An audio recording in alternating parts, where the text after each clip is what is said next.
Зөвшөөрлийн тухай хуульд нэмэлт өөрчлөлт оруулж, спортын бооцоо тааврыг зөвшөөрч, үүнээс бусад бооцоо таавар, бооцоо тоглоом, цахим мөрөөдөд тоглоомыг бүрэн хориглох хуулийн төслийг улсын их хурлд нэн яралтай гормоор өргөн мэдүүлэхээр шийдвэрлэж байна. За энэ хүрээнд өнгөрсөн хугацаанд үндэсний статистикийн хорооноос хийсэн судалгаагаар 2023 оны байдлаар эдийн засгийн гэмт хэрэг 200 бүртгэгдэж 2024 онд эдийн засгийн гэмт хэргийн улмаас нийт 417.2 тэрбум төгрөгийн хохирол учирсан ийм судалгаа гарсан.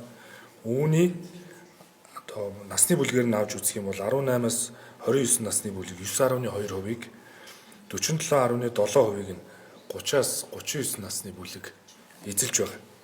За өмнө нь та бүхэнд өгсөн мэдээлэл дээр санхүүгийн мөрдөн шалгах ажиллагааны явцад авсан мэдээллээс нэгтгэн дүгнэхэд нийтдээ манай улсаас 1.7 их найд төгрөг буюу 500 сая Америк доллар гадаад улс руу шилжсэн байгаа.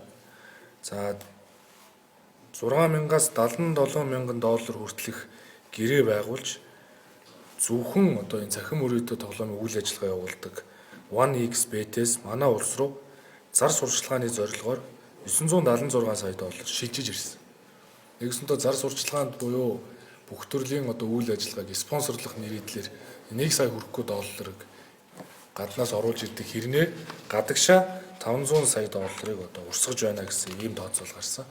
Өнгөрсөн хугацаанд харилцаа холбооны зохицуулахороо энэ цахим мөрөөдөө тоглоомын үйл ажиллагаа явуулдаг нийтдээ 6,036 домын хаягийг Монгол улсаас хандах хандлтыг хязгаарласан хэдий ч линкүүдийг сольж VPN ашиглаж энэ үйл ажиллагаа явуулсан хэвээр байна. За энэ аж ахуйн нэгжүүдээр монополийн эсрэг газраас өнөөдрийн хүчин төгөлдөр мөрдөгдөж байгаа хуулийн дагуу зөрчилтөө шинжтэй үйлдэлт нь хязгаарлалт хийхэд нийтдээ зөрчлийн хуулиар 13 сая 500 мянган төгрөгийн торгуул ногдуулсан. Ийм бага хэмжээний. Энэ бол өнөөдрийн хүчин төгөлдрөд мөрдөгдөж байгаа хуулиар ийм байна гэсэн үг.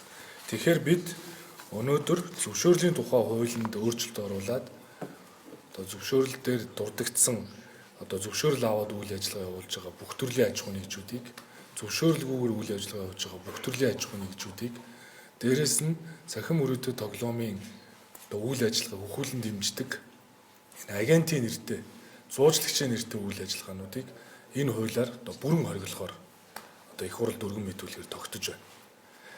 За агент буюу энэ зуучлалын үйл ажиллагаа явуулж байгаа үйлдэлт нь мөн цахим мөрөөдөө тоглоомыг тоглож байгаа. За зохион байгуулж байгаа, сурталчилж байгаа бүх үйлдэлт эрүүгийн хариуцлагыг чангатгаж өгж байгаа. Зөвшөөрлийн хуулиар цахим мөрөөдөө тоглоомыг бүрэн хориглож байна гэсэн үг.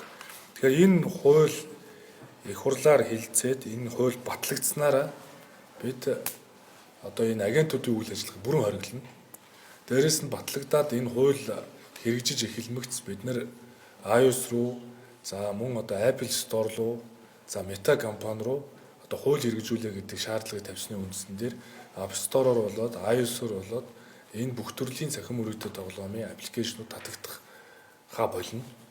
За хэрвээ хууль зөрчөөд энэ цахим мөрөөдөө тоглоомыг өөр төрлийн линкээс тэр VPN-ээр ч юм уу татаад хэрвээ тоглож байх юм бол зохион байгуулж байх юм бол зуучилж байх юм бол эрүүгийн хариуцлага хүлээлгэх ийм эрүү зөрчлийн хууль, зар сурчлагын хууль, зөвшөөрлийн хууль гэсэн хуулиуд өөрчлөлт орж байгаа. Мөн банкны тухай хуулийн дээр өөрчлөлт оруулж байгаатай холбогдуулаад хойшлуулгүй тохиолдолд хөрөнгийн шилжилт хөдөлгөөнд эрүүгийн хэрэг хэн шийдвэрлэх тухай хууль заасан дагуу хязгаарлалт тогтоохоор болж байна. Энэ хүрээнд бол хэрвээ тэр цахим мөрөөдөө тоглоомоо тоглоод за тэр агентуудаар дамжуулаад тэр 2-5% нь шимтгэлийг тухайн байгууллага нь авдагтай адилхан энэ үйл ажиллагааг үргэлжлүүлж байх юм бол Монгол банкн дээр тэр гадагшаа урсж байгаа валютад нь хязгаарлалт хийх, зарцаах ийм боломж хуулийн хүрээнд бий болно гэдэг зүйлийг бас энэ хүрээнд хэлж байна. За өнөөдөр мөн засгийн газрын хуралдаанаар гэр хорооллыг дахин төлөвлөх чиглэлээр нэгдсэн концепц боловсруулах үүргийг ерөнхий сайдын зүгээс бол бас хотын дарга болоод хэрэг эрхлэхийн сайдад өгсөн. Энэ хүрээндээ бид нэр Бямб гариг болгон хуралдаг нийслэлийн штаб дээр нэгдсэн концепц танилцуулахаар одоо бэлтгэж байна. Тэгэхээр энэ бям гарагт бол одоо нийслэлийн одоо төр штабын хурал, шуурхай штабын хурал бол зохион байгуулагдана. Энэ хүрээндээ бол холбогдох бас арга хэмжээнүүдийн талаар бас нэмэлт мэдээллүүдийг хийгээд явна.